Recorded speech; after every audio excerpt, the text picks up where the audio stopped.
So dear friends, कुछ doubts हैं आप लोगों के? डीपीपी ट्राई किया आप लोगों ने? Yes, sir. Yes, sir. कुछ डाउट है? Yes, sir. DPP2 का क्वेश्चन नंबर 6। एक क्वेश्चन बोलो, क्वेश्चन बोलना पड़ेगा, ठीक है? Yes, sir. Yes, sir. बोलता हूँ. If the sum of two unit vectors is हाँ, also a unit vector, then एक- magnitude of their differences. ठीक है। दो यूनिट वेक्टर है, उनका जो सम है वो भी एक यूनिट वेक्टर है, ठीक है? तो दो Yes. वेक्टर का सम वो भी इनके इक्वल हो, ये दोनों यूनिट वेक्टर है, 1 1, और रिजल्टेंट भी 1 है, तो मतलब कैसा होगा? ये इक्विलेटरल ट्रायंगल बनेगा, है ना? तीनों इक्वल है, Yes. तो इसका मतलब इन दोनों वेक्टर के बीच में एंगल कितना हुआ? ये 120 डिग्री। ये जो यूनिट वेक्टर्स हैं, इसको मैं ए ले रहा हूं, इसको मैं बी ले रहा हूं। क्वेश्चन समझो ध्यान से। तो ए और बी यूनिट वेक्टर हैं, और उनका ये रिजल्टेंट है, ये वाला वेक्टर आर, ये भी यूनिट वेक्टर है। ये तभी पॉसिबल है जब ए और बी के बीच में 120 डिग्री एंगल हो। और अगर हमें ये निकालना है कि ये 120 डिग्री एंगल कैसा है, तो हम ये फॉर्मूला यूज कर सकते हैं, R square equal to A square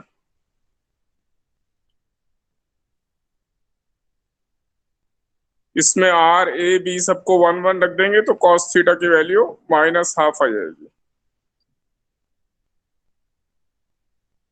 इससे थीटा 120 डिग्री आ गया। तो ये तो सम हो रहा है, तो अब डिफरेंस करेंगे तो ये बी वाला जो वेक्टर है, ये वेक्टर ए है, ये पहले इधर था, अब ये ऑपोजिट हो जाएगा, तो डिफरेंस लेंगे तो एंगल कितना हो जाएगा? 60 डिग्री, एंगल 60 डिग्री। तो अब हमारे पास क्वेश्चन ये हो गया, 1 and 1 दो वेक्टर हैं जिनके बीच में एंगल 60 डिग्री है, इसका सम करना है हमें।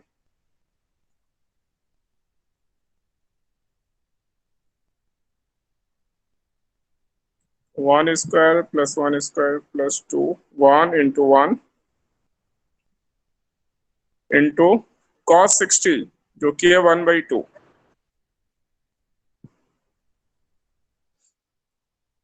इसलिए इनका रिजल्टेंट आ जाएगा √3। Okay, sir. Thank you. समझ में आ गया सबको? Yes, sir. Yes, sir. हाँ, और कोई डाउट है? Yes, sir. हाँ, So बोलो। v mod v vector plus v2 is equal to mod v minus v2, and v2 and mod v2 is finite. Then so चार ऑप्शन है, v is parallel to v2, v1 is equal to v2, या mod v1 is equal to mod v2, v1 and v2 are mutually perpendicular. हाँ, तो वो perpendicular वाला answer आ रहा था इसमें, है ना? तो कैसे? Yes, sir. क्वेश्चन क्या, क्वेश्चन नंबर कौन सा है? 6? नहीं, ये भी 6 था। नहीं सर, वो 7 है। पहला वाला 7 है।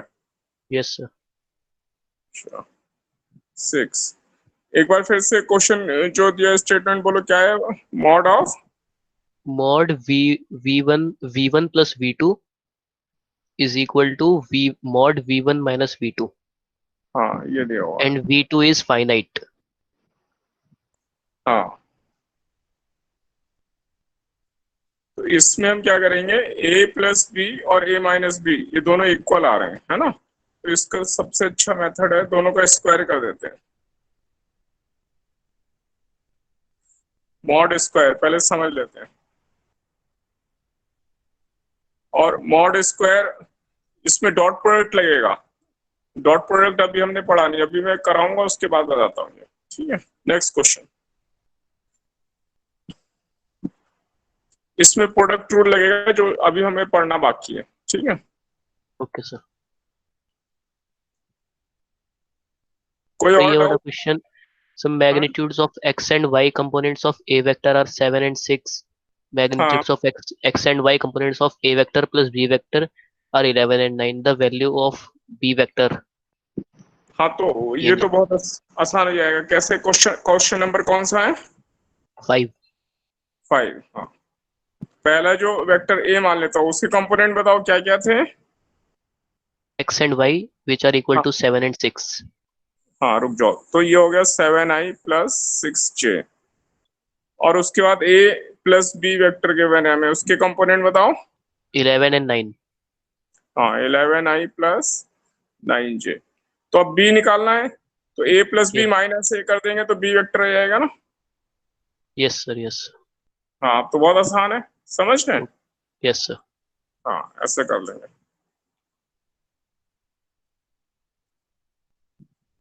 और कोई डाउट, किसी और को कोई डाउट और स्टूडेंट्स सर इस पूछिए। सर क्वेश्चन में कल एक और आपने क्वेश्चन। हैं? सर इस क्वेश्चन में आपने 7i+6j लिखा है, तो आपने उस के कोफिशिएंट का यूज क्यों, मतलब के वेरिएबल का यूज क्यों किया? के वेरिएबल एक्स और वाई कंपोनेंट गिवन है, जेड कंपोनेंट कहाँ गिवन है क्वेश्चन में, गिवन है क्या? No sir. नहीं, इनको ये जो पूछ रहे स्टूडेंट इनको बोल रहा हूँ मैं। No sir. हाँ, तो फिर वो तो जीरो हो गया ना जब दो ही कंपोनेंट है हमारे पास, है ना। Okay sir. Okay sir. हाँ, थर्ड कंपोनेंट जीरो है। सर एक क्वेश्चन था कल वाला ही कि sir magnitude of resultant of 3 vectors 1 2 and 3 whose direction are sides of equilateral triangle. हाँ, तो कौन सा? सर हाँ हाँ, कौन सा क्वेश्चन नंबर था ये? सेकंड. सेकंड। हाँ बोलो, अच्छा बोलो, कुछ पहले डाउट। मैग्नीट्यूड ऑफ हाँ magnitude of resultant of 3 vectors of magnitude 1 2 and 3 taken in हाँ order of equilateral triangle. तो सर हाँ रिजल्टेंट बताना है कितना होगा. हाँ, शायद √3 आ रहा है आंसर, है। अच्छा. आंसर दिया होगा ना आपको, √3 आ रहा है। यस सर, दूसरी आ गया। हाँ देखो, ऐसा था, ये मान लो ये ए वेक्टर मान लो, ये ऑर्डर में लेना है, इक्विलेटरल ट्राइंगल है, ये बी वेक्टर और ये सी वेक्टर, ये खाली इसके अलोंग है ना। तो ये खाली अलोंग है, मतलब मैग्नीट्यूड इसके अलोंग है, पर ये मैग्नीट्यूड अलग अलग है इनके तीनों के, तो ये इक्विलेटरल ट्राइंगल नहीं है। तो इसलिए जो 1 यूनिट है उसको अगर मैं ऐसा ले लेता हूँ एक्स एक्सिस, तो जो फर्स्ट और सेकंड है उसके बीच में एंगल 120 डिग्री है। तो इसके बीच में ये 120 डिग्री है। और जो 3 वाला है वो 2 से फिर 120 बना रहा है, ये अगेन 120 है, तो इसलिए ये वाला भी 120 डिग्री हो गया, ये भी 120।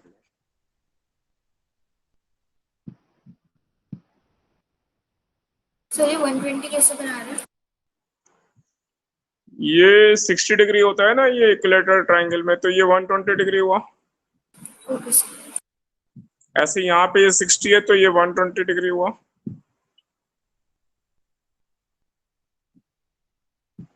अब ये 1 2 एंड 3 120 120 पे आ गए।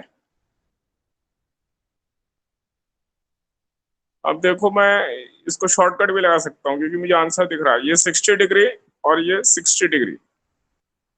तो मैं ये जो 3 वाला है उसके कंपोनेंट ले रहा हूँ, 3 cos 60 मतलब 3/2, और एक इधर जाएगा इसके परपेंडिकुलर 90 डिग्री पर, ये 3 sin 60, 3√3/2। ऐसे 1 का कंपोनेंट इधर 1 cos 60 1/2, और इसके परपेंडिकुलर 1 sin 60 यानी 1 × √3/2। तो ये दोनों मिलाकर 2 यूनिट हो गए, और ये 2 और ये 2 कैंसिल हो गए। यहां तक आ रहा है समझ में? Yes sir. सर ये तो एक और बार बता दीजिए। हाँ, ये 1 था, ये 2 ये 3, पहले ये समझ में आया, ये 120 120 पे आ गए तीनों। Yes sir. अब मैंने क्या किया, 3 और 1 के बीच में जो 120 है उसका उस एंगल का बाइसेक्टर ले लिया। ऐसा क्यों किया? क्योंकि एक्सपीरियंस से मुझे दिखाई दे रहा है कि ये 3 और 1 2 को कैंसिल कर रहे हैं। 3 cos 60 1 cos 60 ये मिला के 2 हो गए।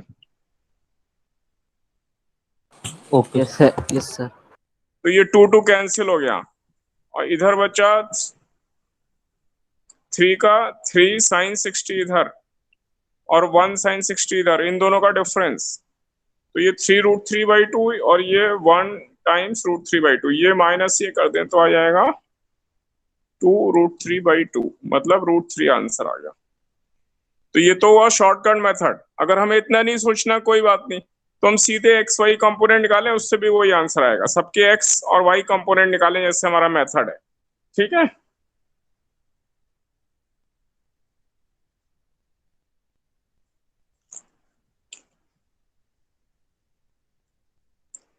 किसका डाउट था, ये समझ में आया? Yes sir. हाँ, तो ये तो शॉर्टकट मेथड है, जब ज्यादा प्रैक्टिस हो जाएगी तब ऐसे करना है। अदरवाइज आपको क्या करना है, 1 2 एंड 3 सबके एक्स और वाई कंपोनेंट निकालो।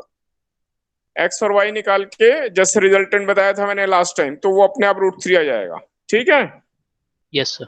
Okay sir. हाँ, नॉर्मल मेथड से करना है। ये वाला तब करना है जब ज्यादा प्रैक्टिस हो जाएगी, तो फिर दिमाग में अपने आप आने लगेगा देख कर कि ये इजीली हो रहा है, इससे जल्दी हो रहा है।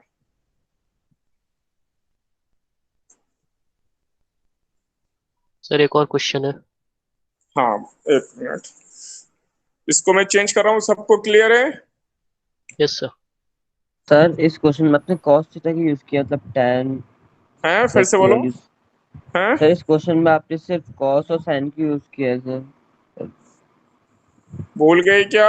कंपोनेंट लेते हैं तो एक cos थीटा वाला होता है, दूसरा वाला sin थीटा वाला होता है। 2 ही कंपोनेंट होते हैं एक वेक्टर के, यस सर। तो वो 2 ही लेने, एक cos और एक sin। और तीसरा कौन सा लेना चाहते हो बताओ? ओके सर, नहीं। हाँ, गलत करना है तो ले सकते हैं एक और, ठीक है। 2 ही कंपोनेंट लेने हैं। Yes sir. हाँ, नहीं तो गलत हो जाएगा।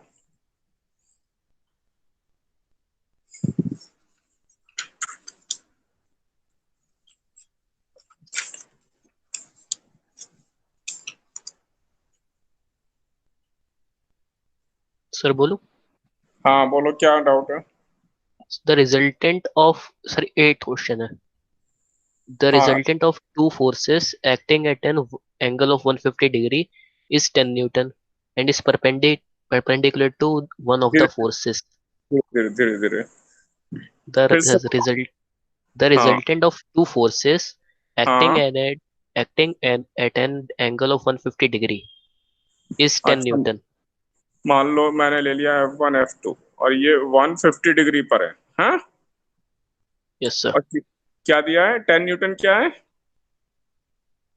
Sir force resultant है sir, resultant है 10 Newton अच्छा, ये 150 पर है और इनका रिजल्टेंट 10 न्यूटन है, ओके। and तो is perpendicular to one of the forces. हाँ The other force is, sir थोड़ा आइडिया दे दीजिए बस हो जाए। हाँ, आइडिया दे रहा हूँ मैं। देखो, एक तो इनका रिजल्टेंट ये दिया है, तो F1 F2 लेके एक इक्वेशन तो रिजल्टेंट वाला फॉर्मूला लगा लेंगे, p² + q² + 2p q Yes sir. cos theta वाला, ठीक है। Yes sir. तो उससे F1 F2 में एक रिलेशन आ जाएगा।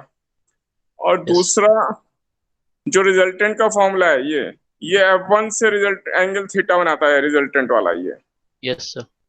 फाई ले लेता हूं मैं इसे, इधर मैंने थीटा लिया, tan फाई। तो ये tan फाई मुझे tan 90 गिवन है, ठीक है। F1 से जो यहाँ पर होता है ना, उससे एंगल बनता है F1 से। Yes sir.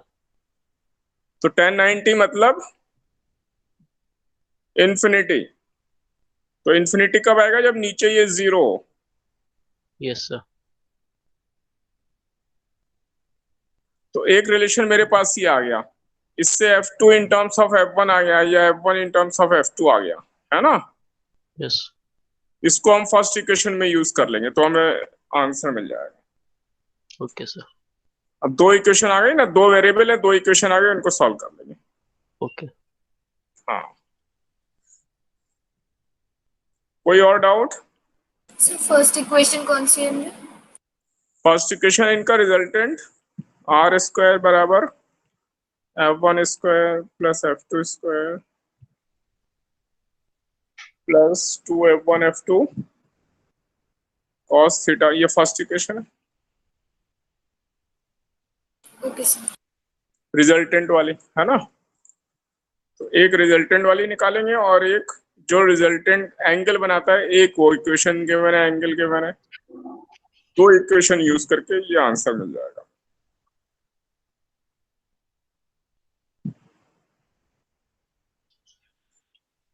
सर और एक और क्वेश्चन। हाँ बोलो। Two forces equal to P and 2P Newton act on a particle. एक If minute, the P and 2P, okay. yes sir, two हाँ forces equal to P and 2P Newton act on a particle.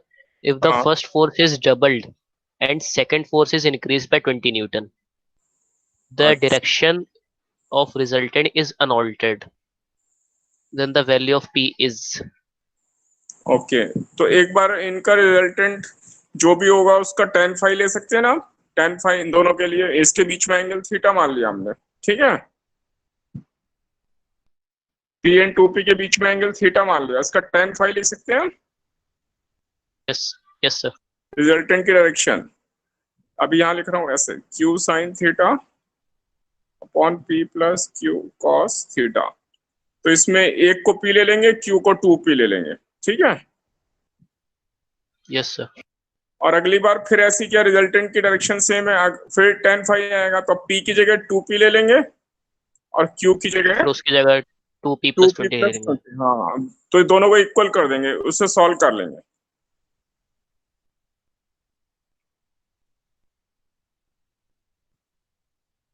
तो PP सब cancel हो जाएंगे, ठीक है।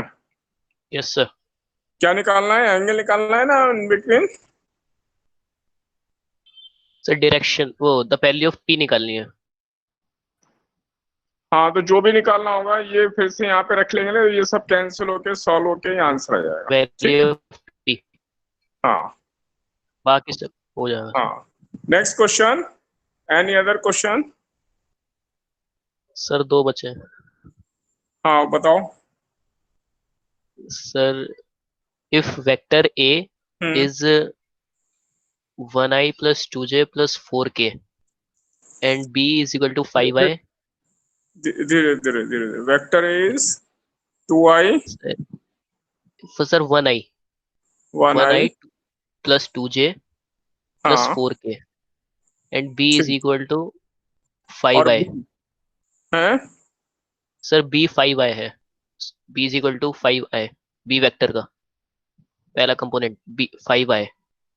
5i, हाँ Two are sides of triangle, then third side of triangle can be the length 2। Third side निकालनी है सर। नहीं, ये दो, ये गिवन है A और B, है ना। Yes sir. तो थर्ड साइड ये पूछे कि इनमें से हो सकती है या नहीं हो सकती है ना। सर लेंथ निकालनी है।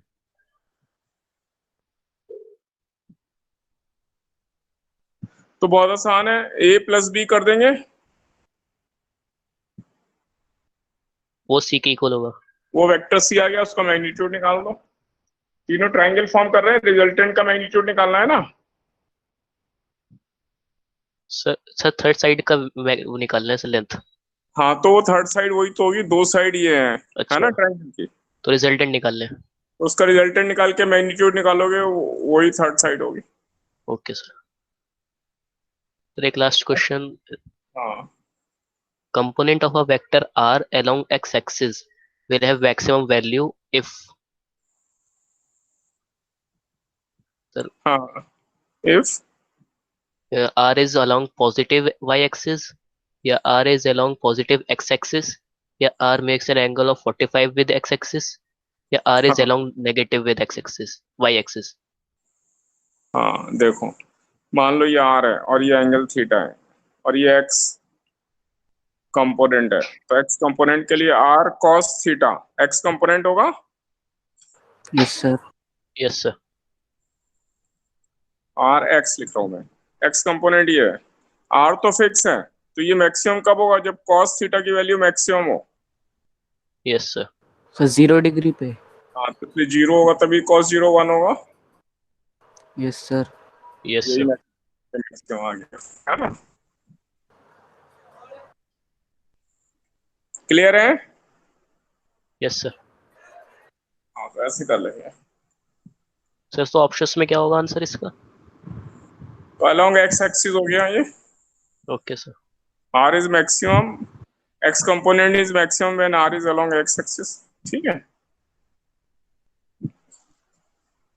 Okay sir. हाँ, और डाउट कंप्लीट हो गया अब? Yes sir. सर हाँ जी बोलिए। सर जो थर्ड लास्ट क्वेश्चन है, थर्ड लास्ट कौन सा ये? यस सर, सर इसमें Q2P लेंगे? हाँ Q2P लेंगे ना, पहले P और 2P के मैंने, यस सर। और दूसरी बार में ये के मैंने हमें 2P एंड 2P प्लस 20 के मैंने। तो ओके इसे सर। यहाँ पे रख के सॉल्व करेंगे, एक और 10 फाइव रख के सॉल्व करेंगे, है ना, तो अपने आप आंसर आएगा। ओके सर, थैंक यू हाँ, तो डाउट क्लियर हो गए सारे? Sir. Yes sir. Sir last question में r cos theta equal to r x कैसे हुआ? ये x कंपोनेंट है ना, इसका x कंपोनेंट अगर ये एंगल थीटा बना रहा हो तो ये वाला कंपोनेंट r cos थीटा, और दूसरा वाला कंपोनेंट वर्टिकल वाला r sin थीटा। ये तो अब हमें याद कर लेना है ना। Okay sir. थीटा वाली तरफ जो कंपोनेंट होता है वो cos से आता है, और दूसरा वाला कंपोनेंट sin से आता है। Okay sir. हाँ।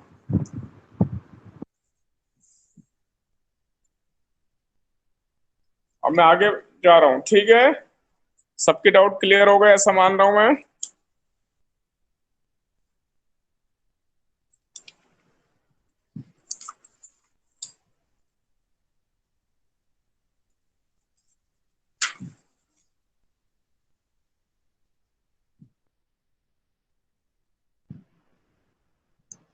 लास्ट क्लास में हमने देखा था addition of vector and subtraction of vector.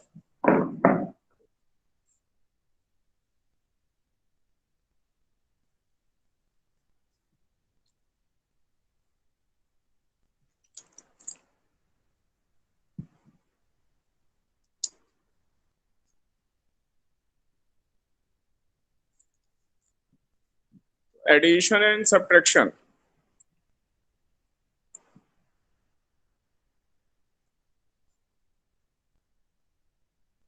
Addition में हमने क्या देखा था?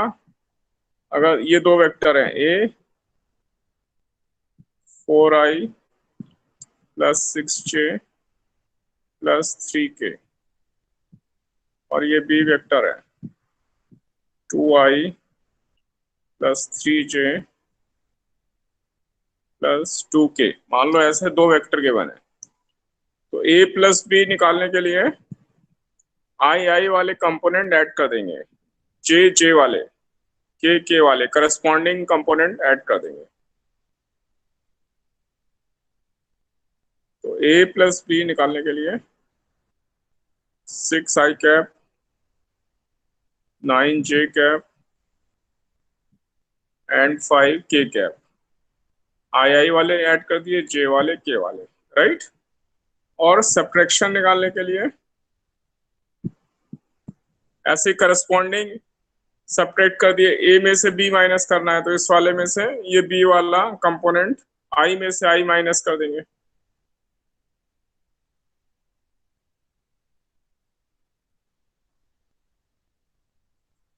तो ये हमने एडिशन एंड सब्ट्रैक्शन किया था, याद आ रहा है? Yes sir. यस अब सर। अब हम मल्टीप्लिकेशन पे आ रहे हैं। तो वेक्टर में मल्टीप्लिकेशन दो तरह का होता है, एक स्केलर मल्टीप्लिकेशन और एक वेक्टर मल्टीप्लिकेशन। उसमें से मैं पहले स्केलर ले रहा हूं।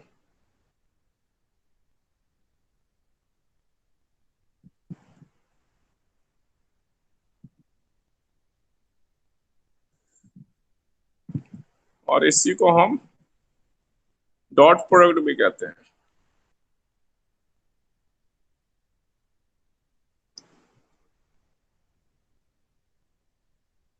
हम इसे ऐसा लिखते हैं, ए और बी वेक्टर, दो वेक्टर है।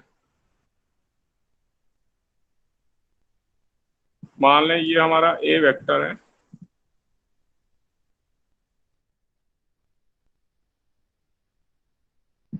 और ये मान लें बी वेक्टर है, और इनके बीच में एंगल, ए और बी के बीच में एंगल थीटा है।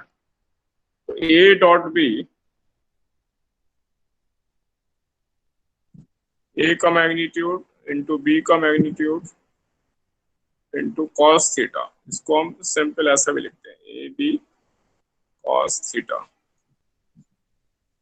इसे हम डॉट प्रोडक्ट कहते हैं, A dot B, A into B into cos theta. जो भी इनके बीच का एंगल थीटा है उसका कॉस ले लेंगे, उससे मल्टीप्लाई कर देंगे, इसे हम डॉट प्रोडक्ट कहते हैं।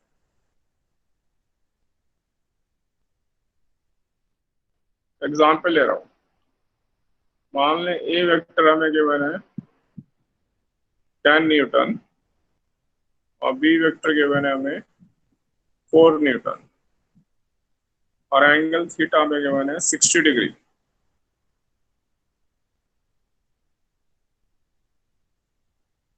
then A dot B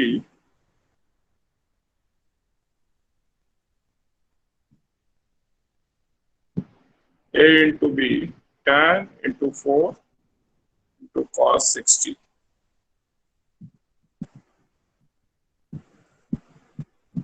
तो ये 20 यूनिट हमारा आंसर आएगा, राइट। अगर हमें ए और बी ऐसे गिवन हो।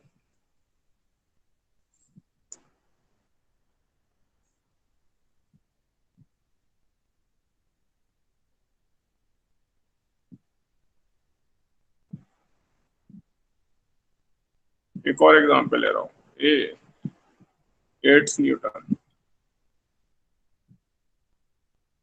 मान लो 8 न्यूटन की फोर्स लग रही है और बी हमें दिया है 4 मीटर, बी डिस्प्लेसमेंट है 4 metre. Then A dot B, theta again 60 ले रहा हूं।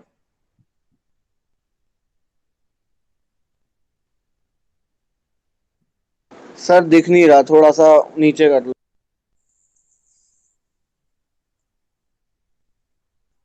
अब ठीक है। Yes sir. तो a into B cos theta 8 into 4 into cos 60 1/2, 16 unit जो भी आया वैसे ही जूल में आ रहा है। तो ऐसा हमारा a डॉट बी मिल जाएगा, राइट। तो a डॉट बी बड़ा आसान है, a into B into cos theta. तो ये जो b कॉस थीटा है यहाँ पर, ये b का कंपोनेंट a के अलोंग कहलाता है, b का कंपोनेंट a के अलोंग, b कॉस थीटा।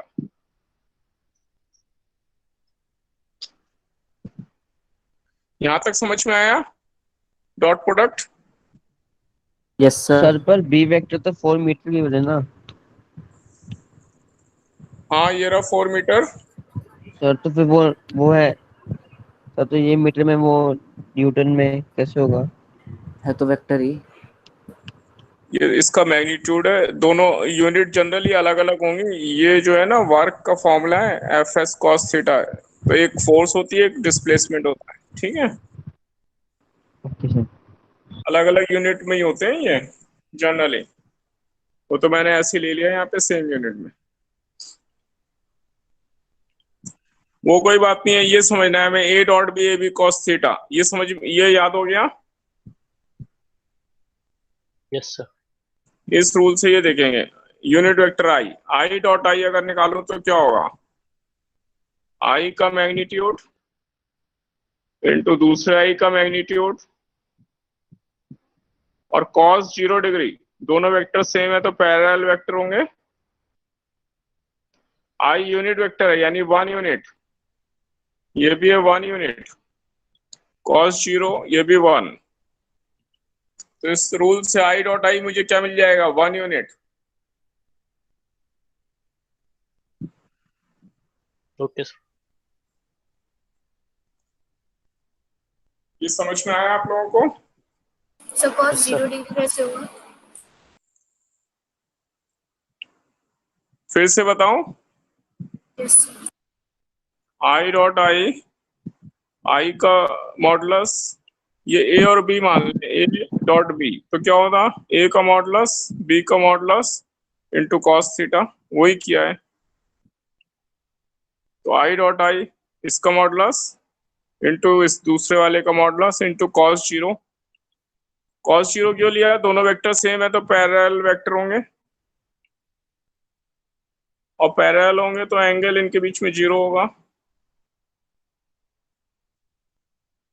बोलो हाँ। Okay sir. हाँ, यस सर। तो आई डॉट आई वन, तो सेम रूल से अगर मैं निकालूं जे डॉट जे, तो वो भी ऐसे आएगा 1 into one into one, 1 unit. और के डॉट के निकालो तो वो भी 1 आएगा। ये समझ में आ रहा है हमें? Yes sir. इसको हम आगे यूज करने वाले हैं। तो I dot I one, J dot जे भी वन, और के डॉट के ये भी 1 आएगा। अब अगर मैं आई डॉट जे कर दूं, आई का मॉडुलस जे का मॉडुलस, आई एक्स एक्सिस के अलॉन्ग है और जे वाई एक्सिस के अलॉन्ग है, तो इनके बीच में एंगल 90 डिग्री होगा। और कॉस 90 जीरो है, जीरो। तो 1 इंटू जीरो, जीरो। इसका मतलब ये हुआ कि अगर जे डॉट के निकालूं वो भी जीरो, के डॉट आई जीरो, यानी कोई भी दो वेक्टर अगर आई जे के में से अलग अलग लूंगा तो उनका डॉट प्रोडक्ट जीरो होगा। ये समझ में आया हमें? Yes sir. यहां तक कोई डाउट हो तो बोलो, फिर आगे चलेंगे।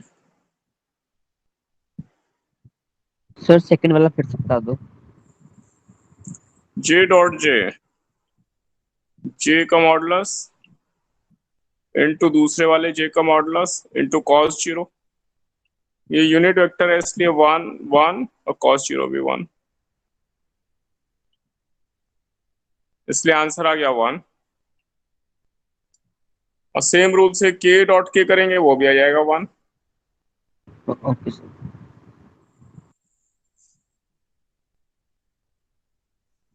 अब मैं चेंज कर रहा हूँ पेज, नोट करना है तो नोट कर लो कुछ।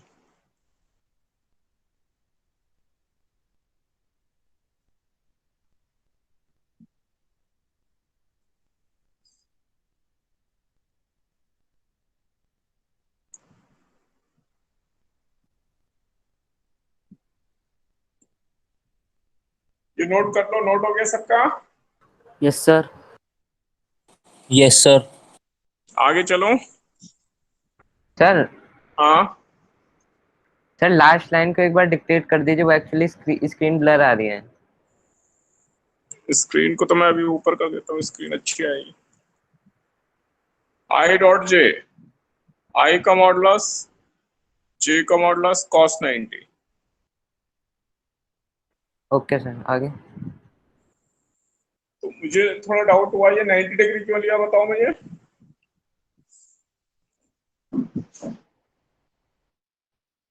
सर क्योंकि वो म्यूचुअली परपेंडिकुलर वो होते हैं एक दूसरे के। एक्चुअल वाई के एक्सिस। हाँ, ये एक्स और वाई डायरेक्शन में है, इसलिए इनके बीच में एंगल 90 डिग्री है ना। इससे हम रूल निकालने वाले हैं अभी डॉट प्रोडक्ट का।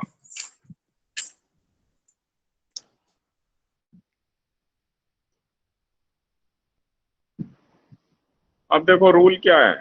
अगर vector a x I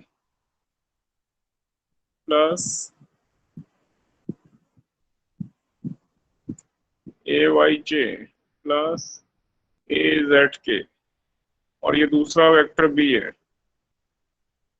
B x i plus b y j b z k, ये दो वेक्टर के बने हुए आई जे के में। तो अगर हम इनका डॉट प्रोडक्ट निकालें तो इसका रूल देखेंगे। रूल क्या है इसका,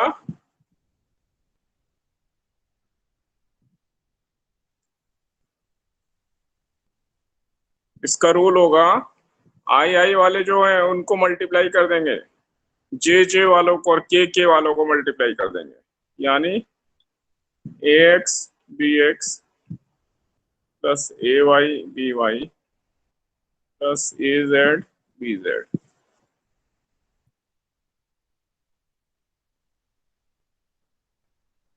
ये डॉट प्रोडक्ट का रूल है, इसका भी हम थोड़ी देर में डेरिवेशन भी करेंगे। पहले मैं एग्जांपल ले रहा हूं। मान लो ये है 2i plus J plus 3k और बी वेक्टर है 4i plus 2j plus k। तो यहां से a डॉट बी आई आई वाले मल्टीप्लाई कर देंगे, यानी 2 into 4 8 plus 1 into 2 2 plus 3 into 1 3, इसलिए a डॉट बी कितना आ गया 13।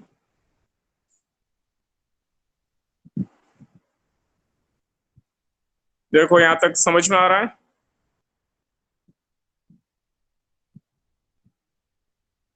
Yes sir. किसी को कोई डाउट है यहां तक? No sir. No sir. एक और एग्जांपल ले रहा हूं ऐसे।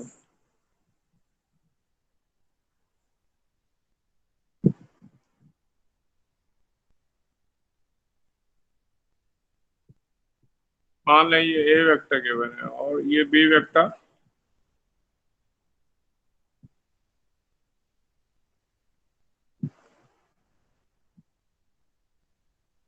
ये बी वेक्टर गिवन है। तो ए डॉट बी आई आई वाले मल्टीप्लाई कर देंगे 6, जे जे वाले मल्टीप्लाई करेंगे -3 -4 -1। ऐसे हम ए डॉट बी हम इस रूल से फाइंड कर लेंगे। अब देखते हैं ये रूल कैसा आया, मैं एक्चुअल मल्टीप्लाई करके देखता हूँ, ठीक है।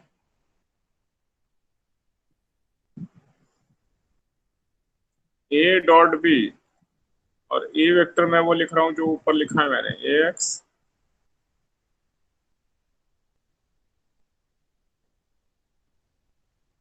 और डॉट प्रोडक्ट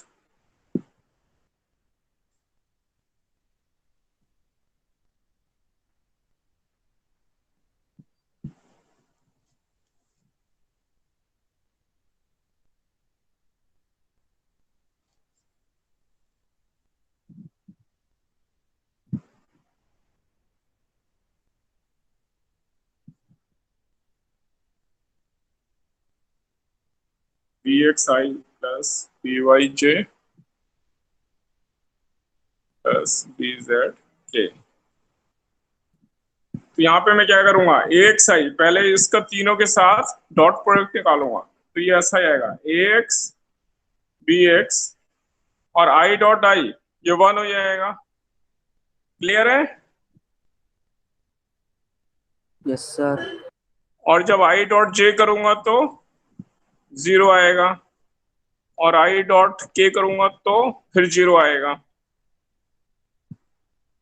तो जब मैं इन तीनों से इसको पहली टर्म को मल्टीप्लाई करूंगा तो खाली फर्स्ट टर्म आएगी, बाकी दोनों 0 हो जाएंगे। आया समझ में यहाँ तक? एक बार थोड़ा Yes, रिपीट Yes, करिए।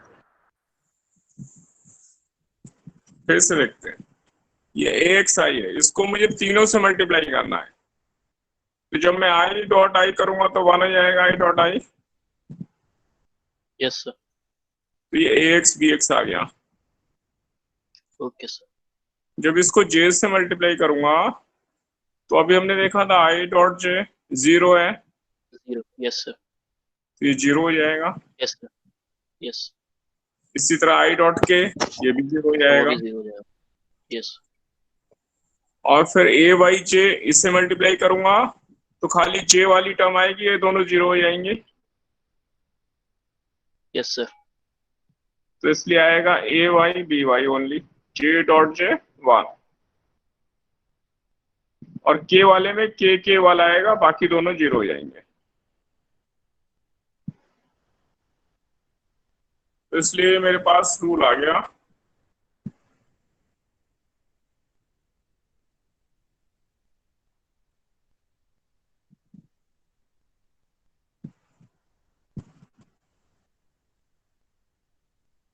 ये मेरे पास डॉट प्रोडक्ट का रूल आ गया। जब भी डॉट प्रोडक्ट करेंगे, आई वाले मल्टीप्लाई कर दो, जे वाले के वाले, और उनको यहाँ रख दो। और इसमें ध्यान रखें, आई जे के नहीं आ रहा इसमें कहीं भी, इसमें आई जे नहीं आ। सर वीडियो चली गई।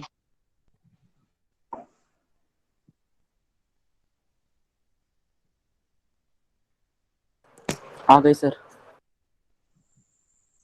आया समझ में? Yes sir. Yes sir. Yes sir. अब देखते हैं इस रूल को यूज करके दो वेक्टर के बीच में एंगल कैसे फाइंड करते हैं।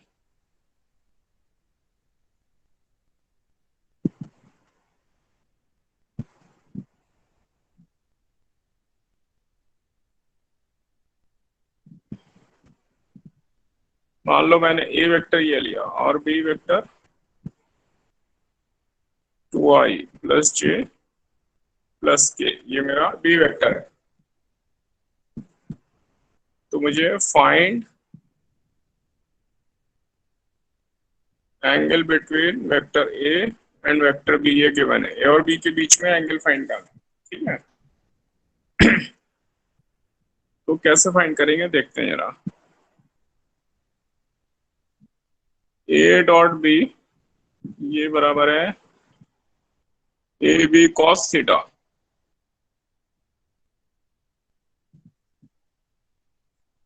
और इसलिए cos theta equal to A dot B upon A B, A dot B upon A B, इससे मुझे कॉस थीटा फाइंड करना है, राइट। Yes sir. इसके लिए मैं ये सब वैल्यू पहले अलग से निकालूंगा, फिर इसमें पुटअप करूंगा।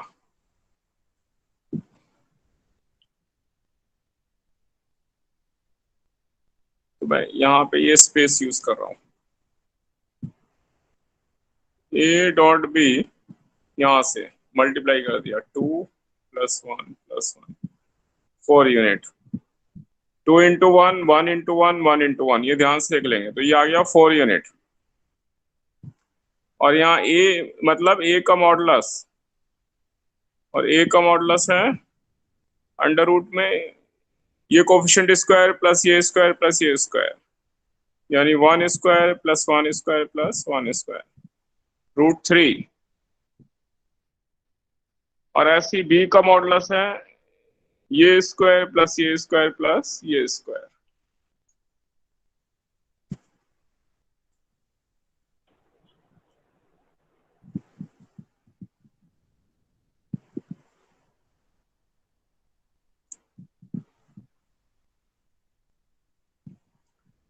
तो इसलिए बी के लिए लूंगा मैं 2 का square plus 1 square plus 1 square √6। और अब मैं यहाँ रख दूं इस फॉर्मूले में, तो मुझे cos थीटा मिल गया। cos थीटा इक्वल टू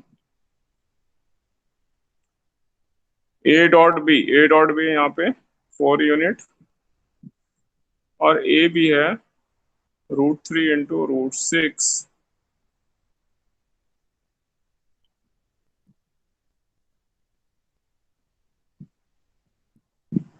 इसलिए theta equal to cos inverse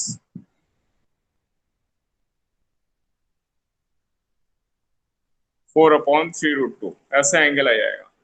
देखो ध्यान से नोट करो, कोई डाउट है तो बताऊं।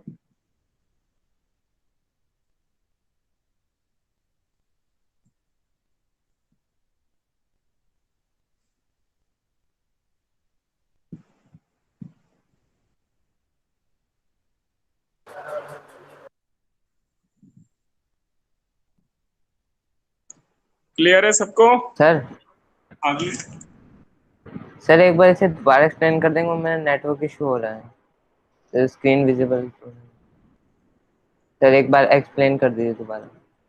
हाँ फिर से देखो, ए और बी वेक्टर गिवन है, इनके बीच में एंगल फाइंड करना है। तो ये dot okay sir. Product rule लगाएंगे, a dot B, A B cos theta.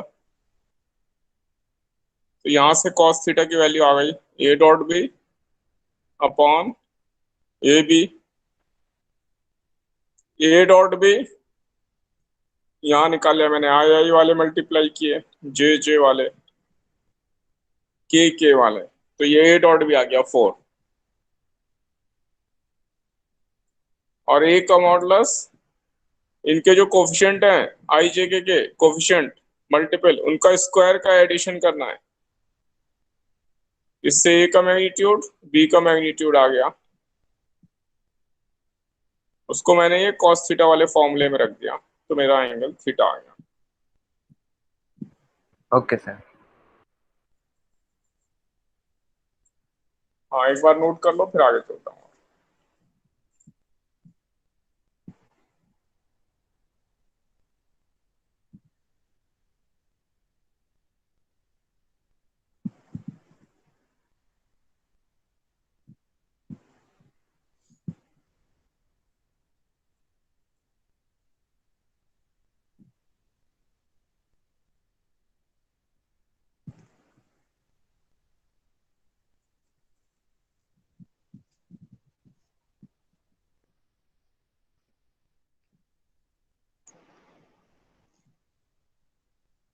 Note हो गया सबका? Yes sir. Yes sir. Yes, sir. Yes sir. अगला क्वेश्चन ले रहा हूं मैं।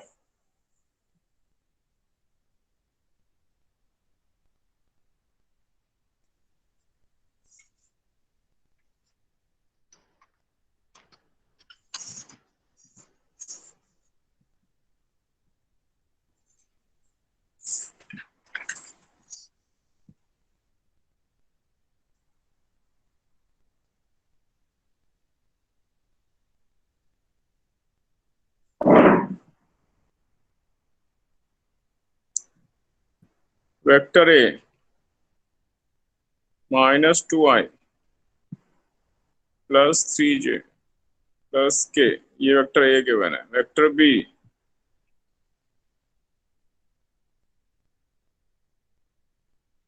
+3i -j plus 2k given है। मान लो ये दो वेक्टर गिवन है।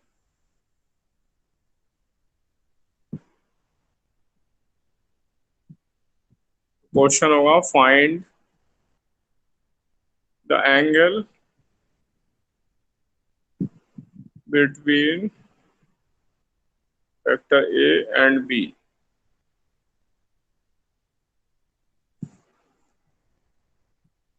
ए और बी के बीच में एंगल फाइंड करना है। Solution a dot b, dot product use कर रहा हूं मैं। ए बी कॉस थीटा, और यहां से कॉस थीटा आ गया A dot B upon A B. अब मुझे खाली यहाँ पे वैल्यूज पुटअप करनी है।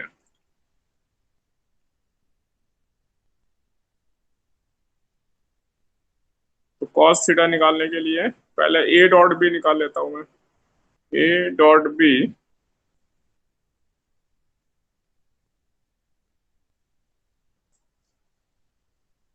इनका मल्टीप्लीकेशन -6, इसका मल्टीप्लीकेशन -3, इसका मल्टीप्लीकेशन +2 -7, और ए का मैग्नीट्यूड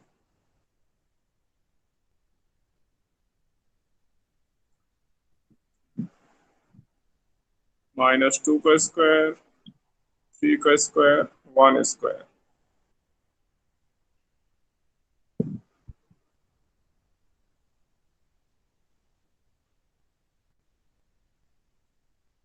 ये आ गया √14।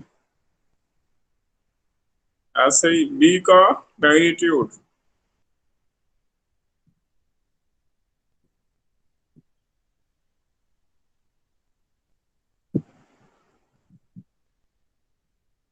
आ गया 9 + 1 + 4।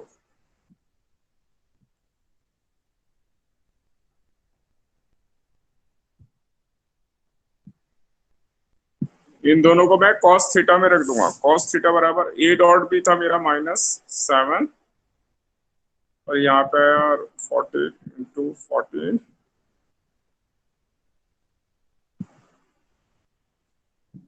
-1/2 और थीटा cos थीटा -1/2 मतलब थीटा 120 डिग्री। तो ऐसे एंगल आ गया। नोट करो जल्दी से, फिर अगला क्वेश्चन आप लोग करोगे।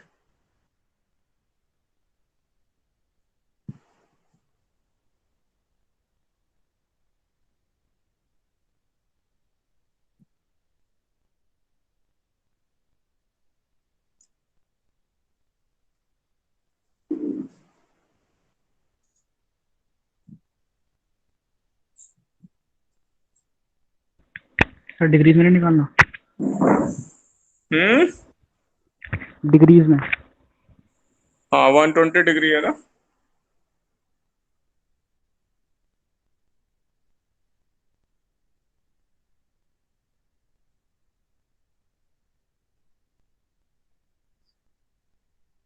जिसमें हमें वैल्यू मालूम है वहां डिग्री में निकाल देंगे, नहीं तो इनवर्स में रख के छोड़ देंगे।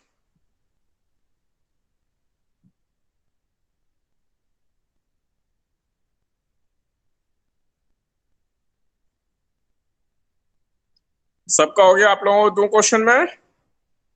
Yes sir. Yes sir. किसी को डाउट है तो बोल दो अभी।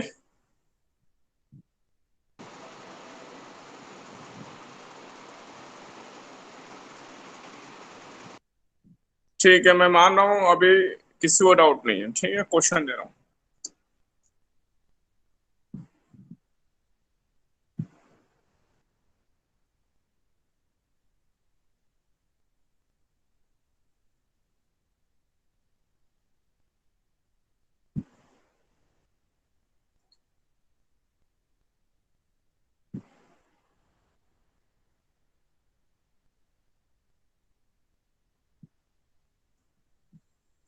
ये मेरे पास से और भी 2 वेक्टर हैं।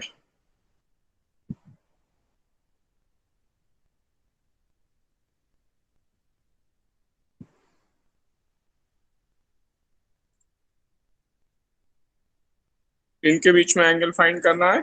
cos थीटा निकालो, उससे cos इनवर्स करके थीटा निकालोगे। ट्राई करें। सडन सडन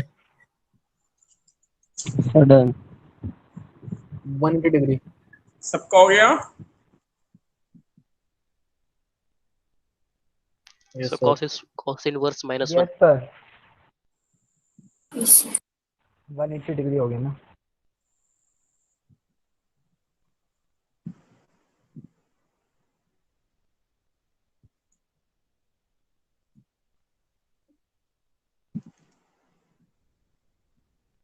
चलो मैं देखता हूं अभी क्या क्या किया आप लोगों ने। इसको मैं अगले पेज पे फिर से लिख रहा हूँ, नेक्स्ट पेज पे जाता हूँ।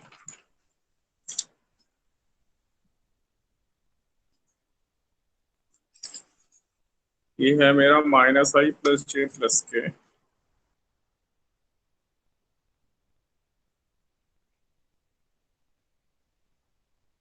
और बी वेक्टर है मेरा i - j - k।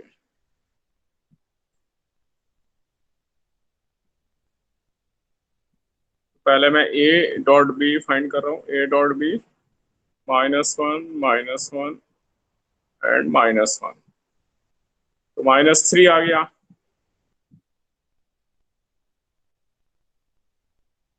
और फिर खाली a का मैग्नीट्यूड 1² + 1² + 1² √3 और b निकाला 1² + 1² + 1², ये भी √3।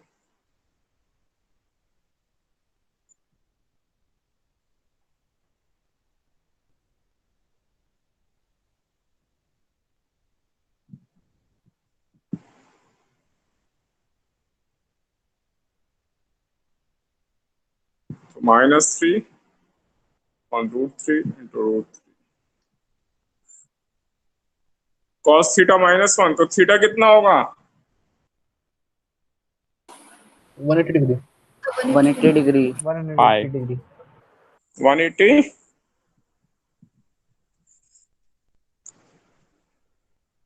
और यहाँ पे ये चेक भी हो रहा है, देखो वेक्टर बी, अगर मैं इसमें से माइनस कॉमन ले लूं, इसमें से माइनस कॉमन ले लूं तो ये ऐसा हो जाएगा -i माइनस ऑफ वेक्टर ए, यानी वेक्टर बी ए का नेगेटिव है, यानी ऑपोजिट डायरेक्शन में, तो बिना सॉल्व करे भी आंसर आ रहा था मेरा, है ना? पर हमने यहाँ मेथड से फाइंड कर लिया, बिना सॉल्व किए हुए भी मेरा आंसर आ रहा था, B equal to minus of vector A.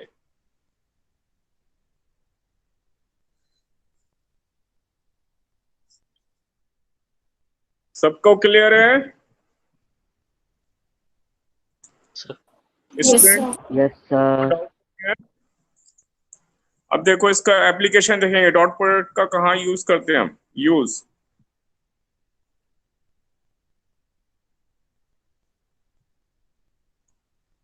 Work find करने में। Work is defined as F.S, ये फोर्स है और ये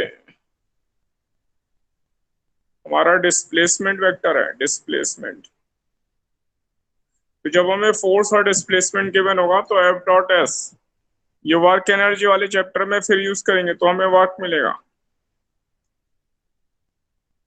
और वर्क स्केलर क्वांटिटी है, सभी डॉट प्रोडक्ट स्केलर है, क्योंकि हमें नंबर मिलता है, कोई डायरेक्शन नहीं है, सभी डॉट प्रोडक्ट स्केलर होते हैं। तो एक तो वर्क फाइंड करेंगे, और देखें क्या फाइंड करेंगे, इलेक्ट्रिक फ्लक्स, ये 12th में पढ़ेंगे।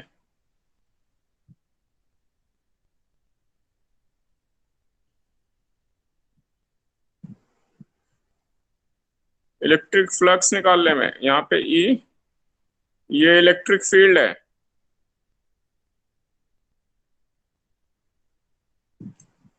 और ए हमारा एरिया वेक्टर है। तो इलेक्ट्रिक फ्लक्स फाइंड करने में 12th में हम इसका यूज करने वाले हैं, वहां डॉट प्रोडक्ट आएगा, ई डॉट है, और वर्क में हम 11th में ही करेंगे, F.S।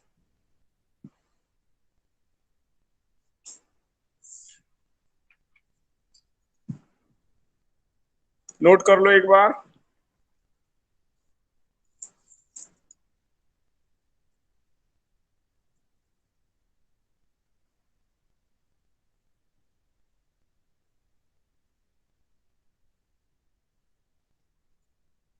Sir.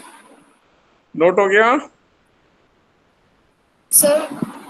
यस। सर इस इलेक्ट्रिक फ्लक्स में ए जो है एरिया वेक्टर, वो एरिया सेम है, एरिया वेक्टर और एरिया सेम? हाँ, ए एरिया वेक्टर है। ये एरिया वेक्टर क्या होता है, एरिया जो भी सरफेस एरिया होता है उसके नॉर्मल डायरेक्शन में, परपेंडिकुलर डायरेक्शन में इसकी डायरेक्शन होती है एरिया की, कोई भी जो एरिया है, जैसे स्क्वायर का एरिया, तो स्क्वायर के परपेंडिकुलर डायरेक्शन में होता है एरिया वेक्टर, और जो स्क्वायर का एरिया होगा वो उसका मैग्नीट्यूड होगा। ठीक है? Okay sir. हाँ, ये 12th में पढ़ेंगे, कोई बात नहीं, अभी 11th में नहीं पढ़ना है ये।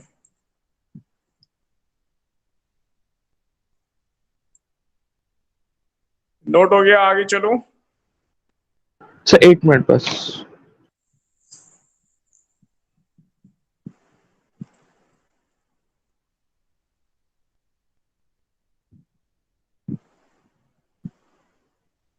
हो गया सर। तो यहां तक मैं मान रहा हूँ किसी को डिफिकल्टी नहीं है डॉट प्रोडक्ट में। ठीक है,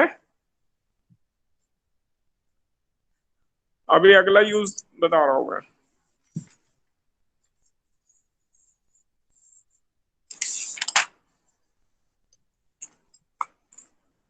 जैसे हमने इलेक्ट्रिक फ्लक्स निकाला, इलेक्ट्रिक फील्ड लाइन होती है, ये कितनी फील्ड लाइन गिवन एरिया से पास हो रही है उसे हम इलेक्ट्रिक फ्लक्स कहते हैं। ऐसी मैग्नेटिक फील्ड लाइन होती है, उसे मैग्नेटिक फ्लक्स कहते हैं।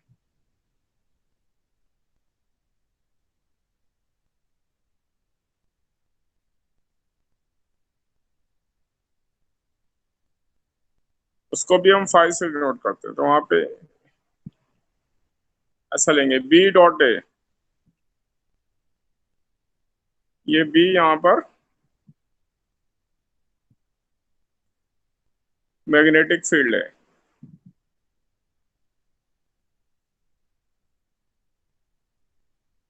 और ए हमारा एरिया वेक्टर है। तो ये सब हमारे डॉट प्रोडक्ट के कुछ यूज हैं, जहां पर हम डॉट प्रोडक्ट यूज करने वाले हैं फिजिक्स में।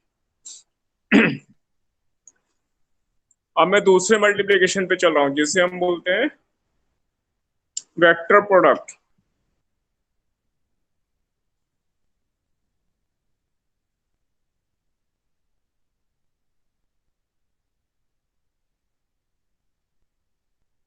और इसको हम क्रॉस प्रोडक्ट भी कहते हैं।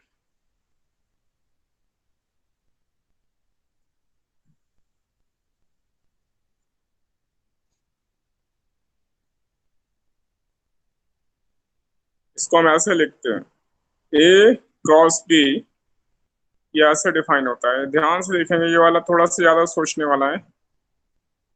ए का मैग्नीट्यूड, बी का मैग्नीट्यूड,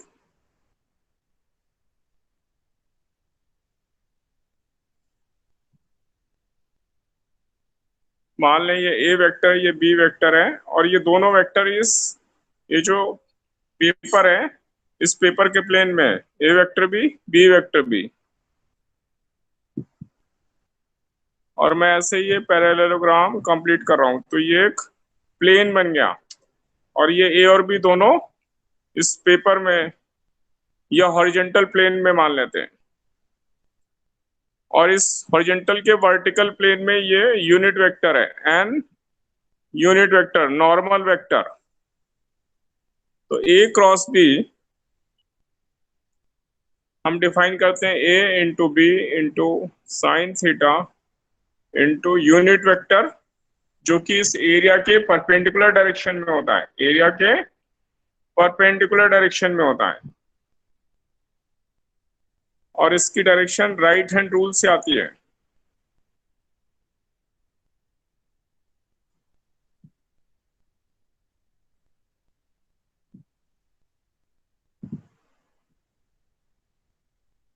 राइट हैंड रूल वो मैं अभी समझाने वाला हूं।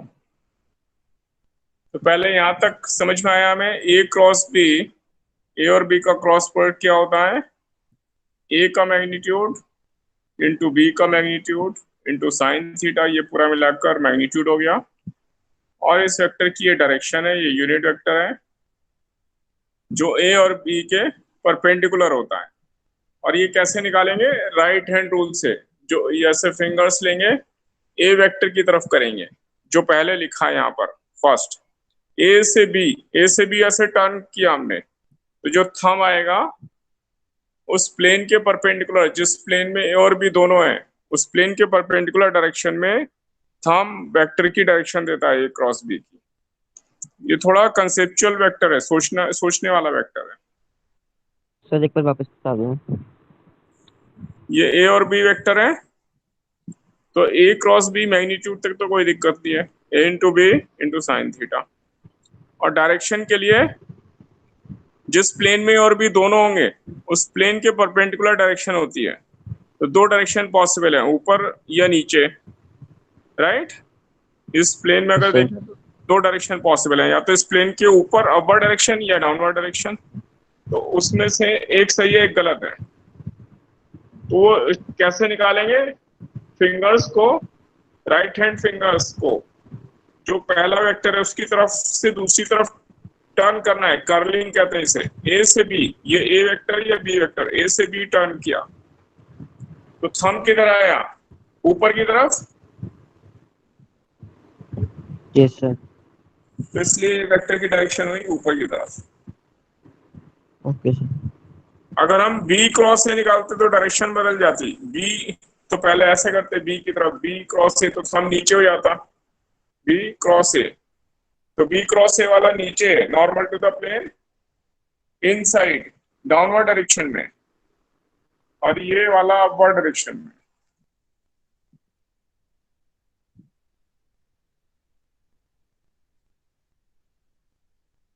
ये यूनिट वेक्टर है अपवर्ड डायरेक्शन में, अपवर्ड।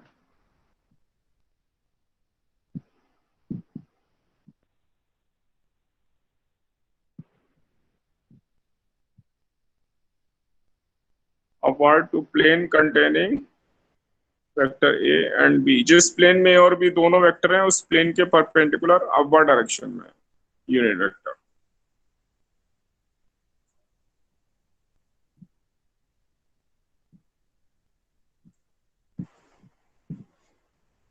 यहां तक आया समझ में? Yes sir. हाँ, थोड़ा सा इसमें धीरे धीरे और क्लैरिटी आती जाएगी। तो ये तो एक मेथड हुआ इससे निकालने का। एक और मेथड है जिसमें हम एग्जाम्पल के थ्रू लेता हूं मैं। ए vector 2i plus 3j plus के, मान लो ये ए वेक्टर गिवन है, और बी वेक्टर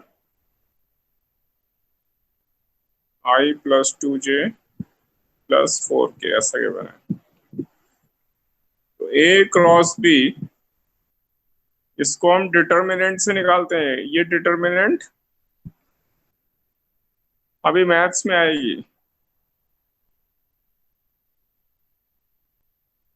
ऐसे आई जे के लिख लेंगे, सबसे ऊपर आई जे के, उसके बाद ये 2 3 1 इनके कोफिशिएंट लिखेंगे, 2 3 1, और फिर यहाँ पे नीचे वाला जो दूसरा वाला वेक्टर है उसके कोफिशिएंट लिखेंगे 1 2 एंड 4। इसको डिटर्मिनेंट कहते हैं।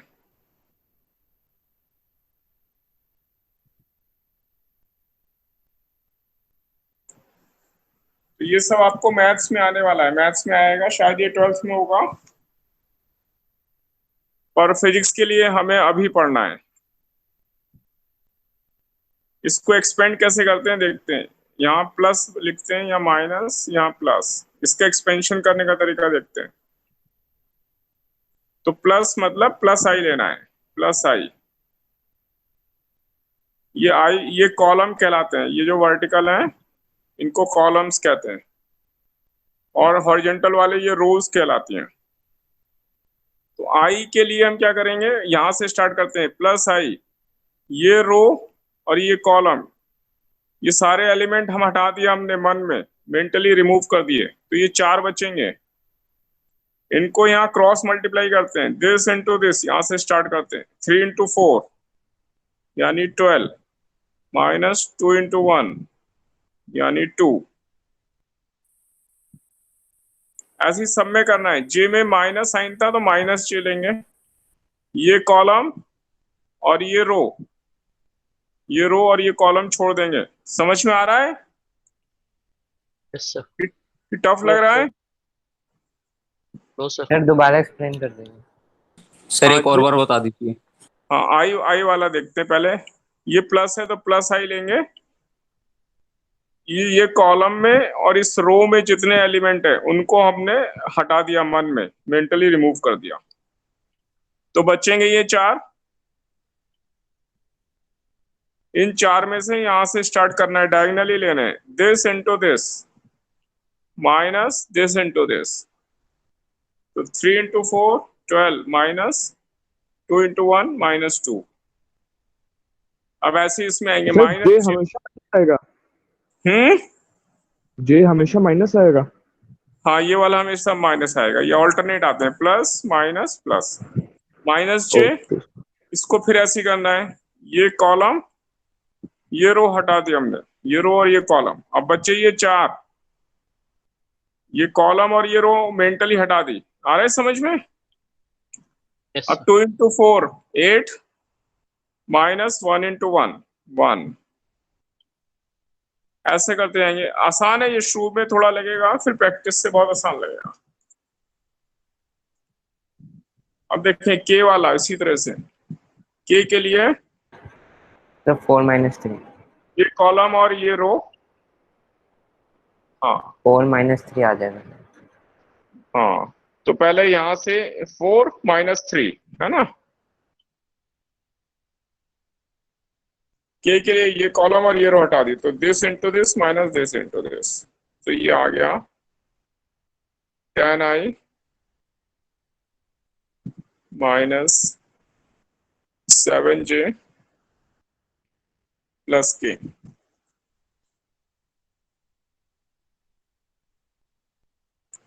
इसको हम a क्रॉस b, इसका क्रॉस प्रोडक्ट कहते हैं। पहले यहां तक समझो, बताओ कोई डिफिकल्टी हो तो नोट करो एक बार।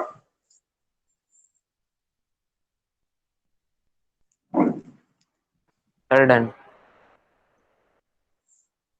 अब कर बताओ लिया सर। क्लास में किसको डिफिकल्टी रह गई, तो फिर से बताऊंगा।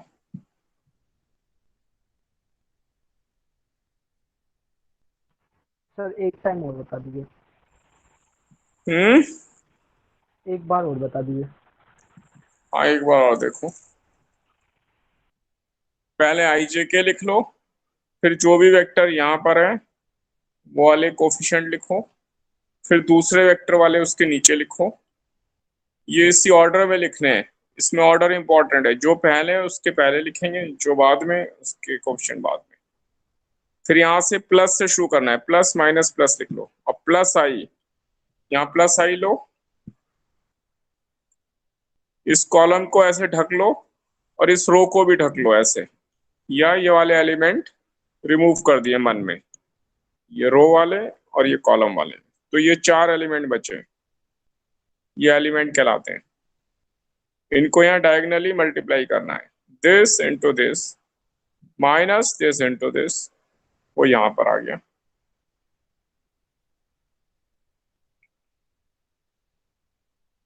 Okay sir. आया समझ में? Yes sir. Yes sir. और यस यहाँ सर। पे हाँ, यहाँ माइनस जे लेना है और फिर सेम करना है, सेम रिपीट करते जाना है।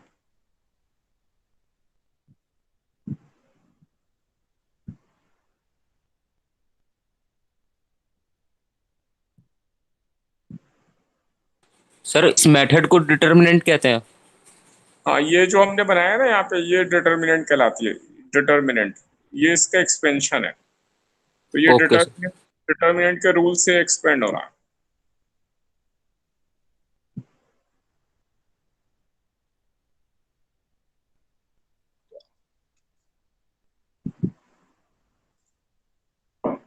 अब देखें इस क्रॉस प्रोडक्ट से एंगल कैसे निकालते हैं, ठीक है।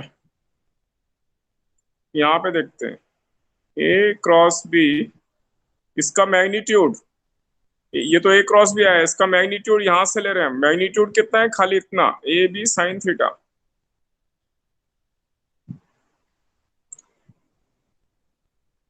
इसलिए साइन थीटा हो गया ए क्रॉस बी, इसका मैग्नीट्यूड अपॉन ए बी, और ए क्रॉस बी ये इसका मैग्नीट्यूड यहां मैं अलग से निकाल रहा हूं।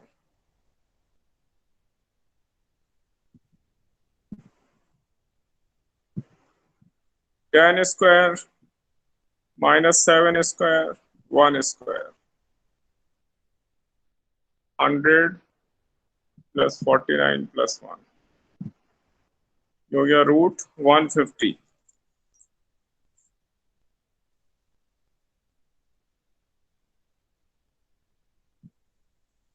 5√6, और ए और बी अलग अलग और निकाल लें। ए वेक्टर था ये वाला 2 3 1,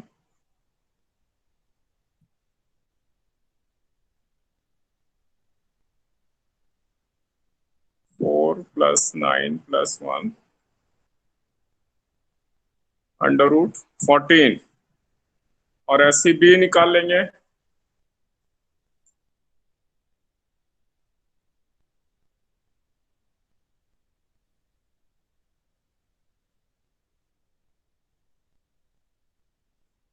और ये जो तीनों हमने निकाले हैं अगले पेज पे दे रहा हूं मैं।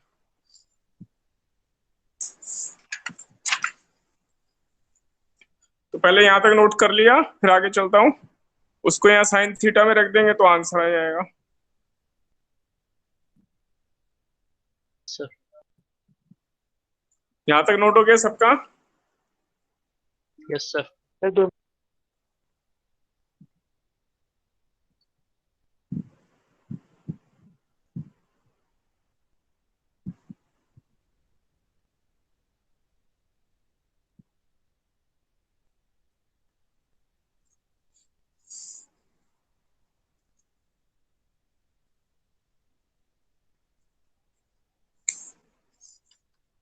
मैं आगे चल रहा हूँ।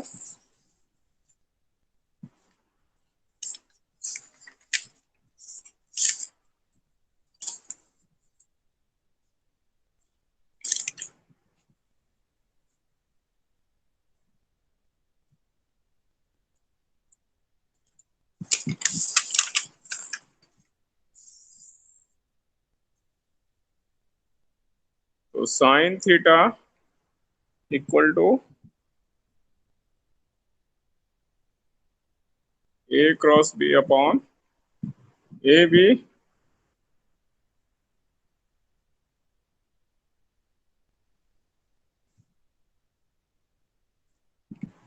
और ए क्रॉस बी है मेरा 5√6 और ए है मेरा √14 और बी है मेरा √21। इसको मैं लिख सकता हूँ 2 × 7, इसको मैं लिख सकता हूँ 3 × 7। तो 3 × 2 6, √6 कैंसिल हो गया, 5/7 आ गया ये।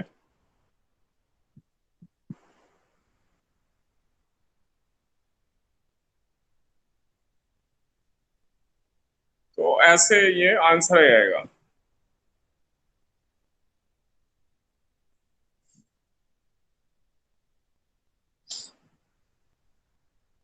अभी एक दो एग्जाम्पल और लेता हूँ। यहां तक समझ में आया सबको?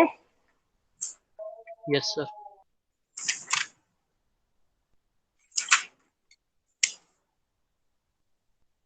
Yes sir.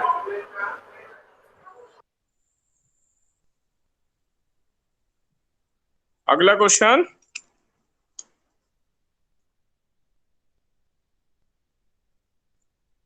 अगले क्वेश्चन से पहले देखें, अगर हमें यूनिट वेक्टर निकालना होता तो कैसे निकालते हैं? यूनिट वेक्टर एन जो कि यूनिट वेक्टर है, तो वो क्या है? ए क्रॉस बी, इसका मैग्नीट्यूड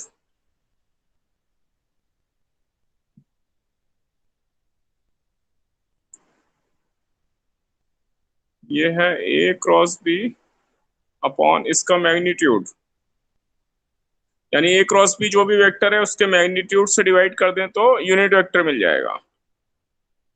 और हमारा यहाँ पे ए क्रॉस बी वेक्टर आ रहा है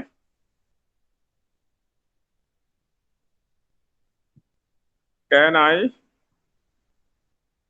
- 7j + k। तो इसलिए यूनिट वेक्टर हो गया 10i - 7j + k। और ए क्रॉस बी का मैग्नीट्यूड अभी हमने निकाला था 5√6। तो ये हमारा यूनिट वेक्टर की वैल्यू आ गई। इसको मैं अलग अलग लिख सकता हूँ।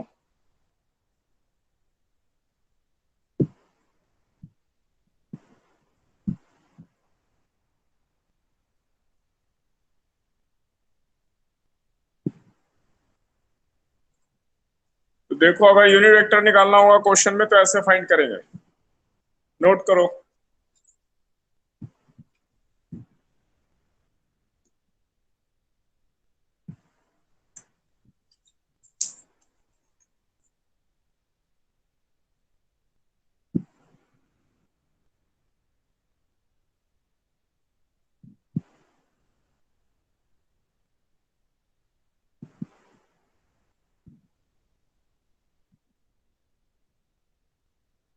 किसी को डाउट है? No, sir. No sir.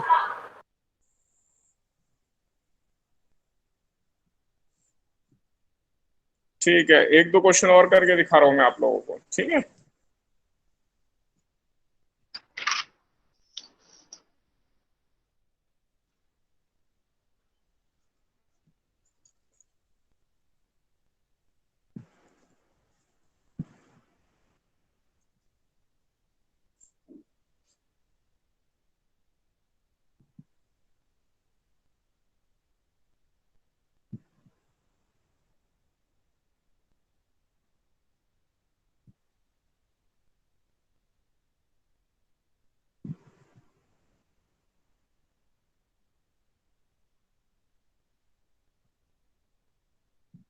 ये मुझे दो वेक्टर गिवन है ए एंड बी,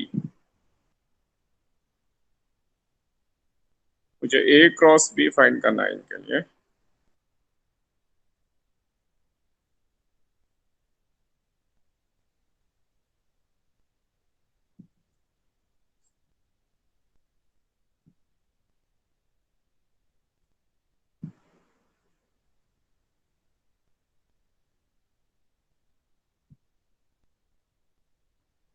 तो प्लस आई लूंगा, इसका मल्टीप्लिकेशन 24 माइनस 24 माइनस जे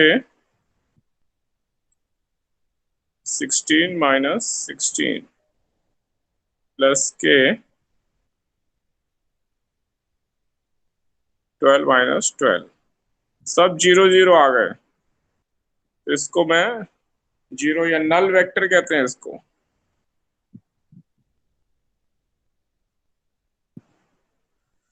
नल वेक्टर, तो ए क्रॉस बी 0 आ गया। क्यों? क्योंकि ये पैरेलल वेक्टर हैं ए और बी, तो जब भी पैरेलल वेक्टर होंगे तो ए क्रॉस बी 0 आ जाएगा, क्योंकि साइन थीटा 0 हो गया है, sine theta 0।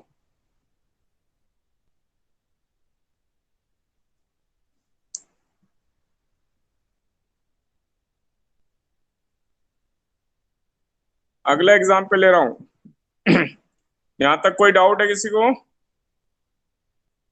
No sir. No sir. Next question,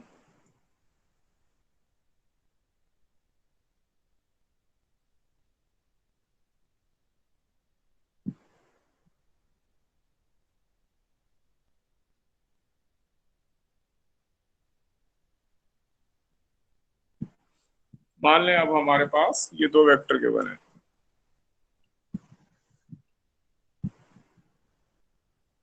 तो इसमें ए क्रॉस बी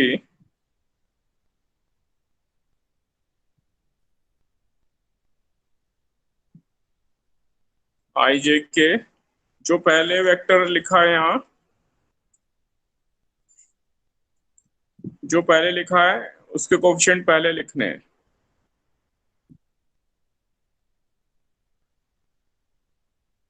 जो बाद में उसके कोएफिशिएंट बाद में लिखने हैं।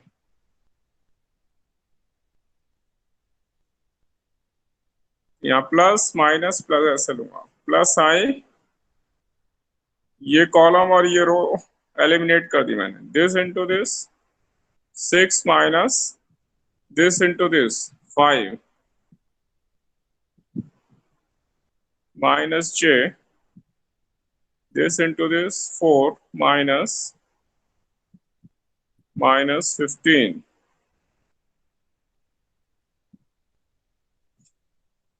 and plus k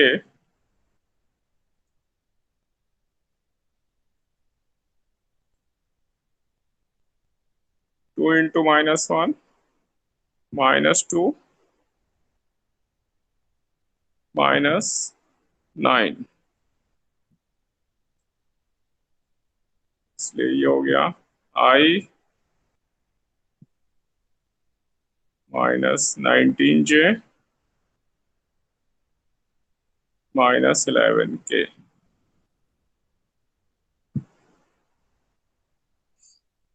ऐसे ही क्रॉस बी फाइंड कर लेंगे।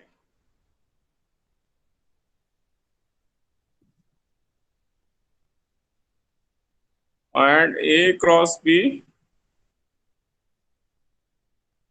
Equal to A B sine theta, इससे साइन थीटा निकाल लेंगे।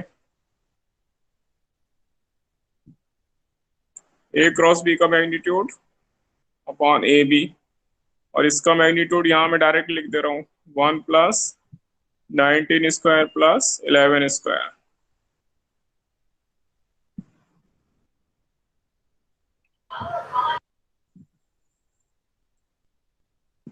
और ए में आएगा 4 प्लस 9 प्लस 25, और बी में आ जाएगा 9 प्लस 1 प्लस 4। इसको सॉल्व करके एंगल साइन थीटा आ गया हमारा, इससे एंगल फाइंड कर, नोट करो इसको।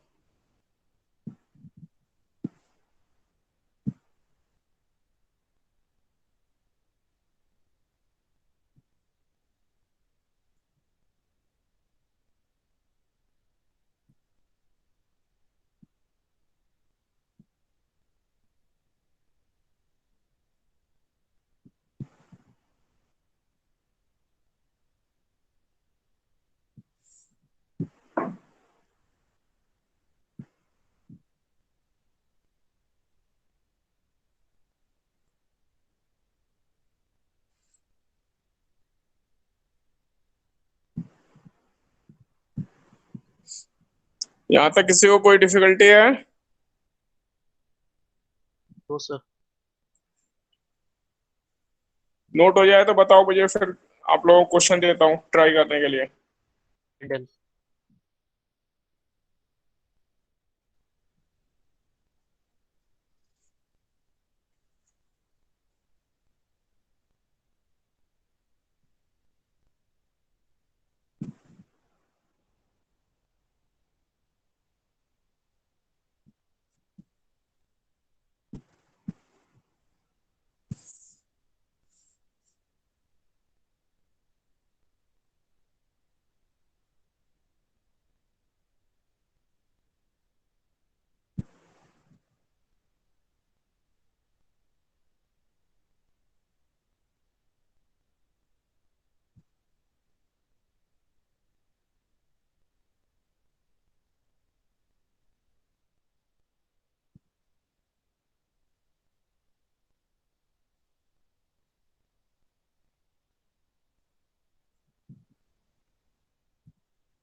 नोट हो गया सबका?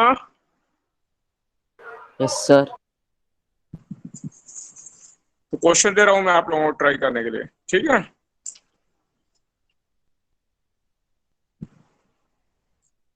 किसी को कोई डिफिकल्टी है तो पूछ लो, नहीं तो फिर क्वेश्चन दे रहा हूँ।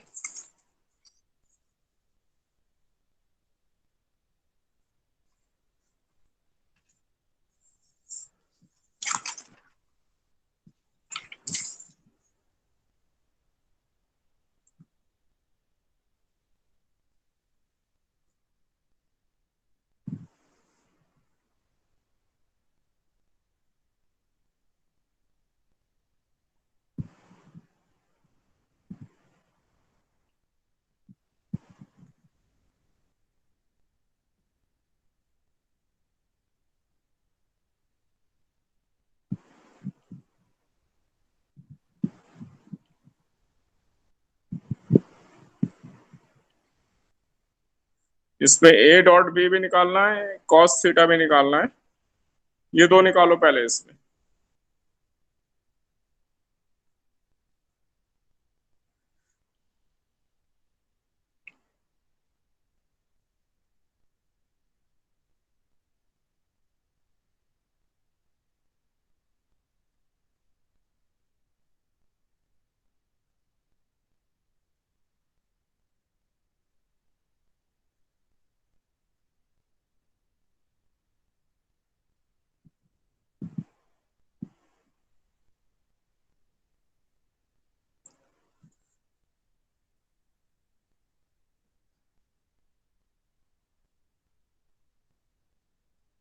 कर रहे हैं question?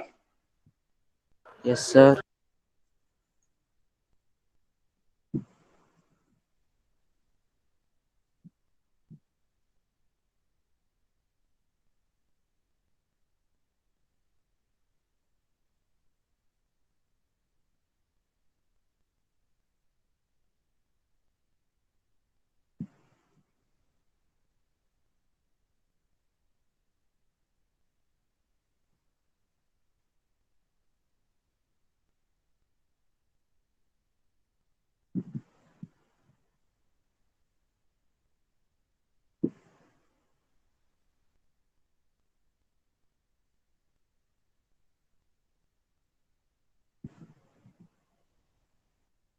Sir a cross b 6i minus 5j नहीं, माइनस 8 क्या अभी कॉस है? कॉस थीटा और ए डॉट बी, पहले ये दो निकालने को बोला मैंने।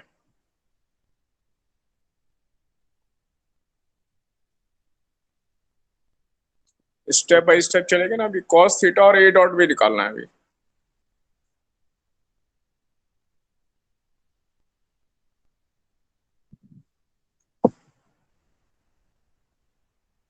मैं यहाँ निकाल रहा हूँ, आप लोग आंसर चेक करोगे।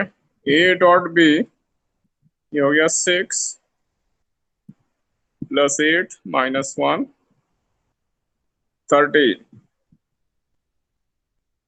और cos theta A dot B upon A B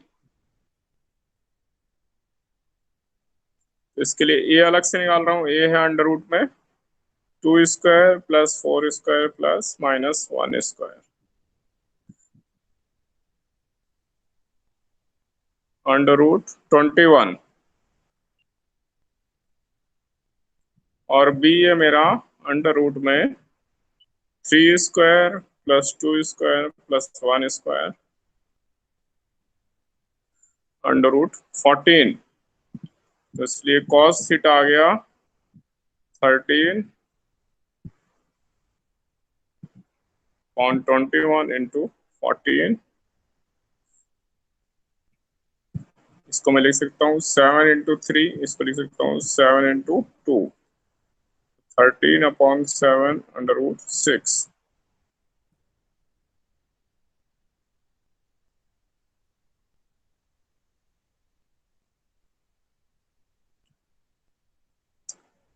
तो देखेंगे cos थीटा की वैल्यू ये आनी चाहिए। सबकी आ रही है ये?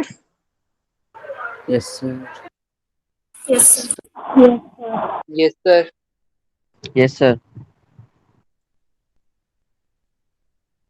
वेरी गुड, ठीक है। और आपको एक डीपीपी और मिली है, उसे भी ट्राई कर लेंगे, अगली क्लास में डिस्कस करूंगा, ठीक। So okay sir.